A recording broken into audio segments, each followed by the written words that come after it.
Sasa leo kuna kadisi kazuri, kastori kazuri kweli kweli. Kanaanza hivi. Hapo zamani nilikuwa katoto kadogo kwa kweli. Nilikuwa napenda kula ubwabwa na marage, ugali na marage. Sasa kuna siku bwana mama yangu mkubwa akapika ugali na marage mazuri kweli kweli. Sasa tukala nikayaonja marage nikaona kwa kweli kanazi kamekorea. Sasa tukala tulivyomaliza. Mama kaniambia chukua kamarage nenda kaweke ndani yako kamboga, nikanyoka sufuria, nikapeleka ndani bwana nikakahifadhi. Sasa si akaenda kwenye maji. Sikiliza hapo sasa ili ucheke vizuri. Akaenda kwenye maji. Mimi nikaingia ndani, nikachukua kijiko, nikachota kidogo nikaonja. Kuonja, marage nikaona yanazidi kuwa matamu.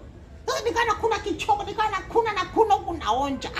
Sasa kutokana marage ya kule Morogoro ni mekundu bwana, yale marage mekundu.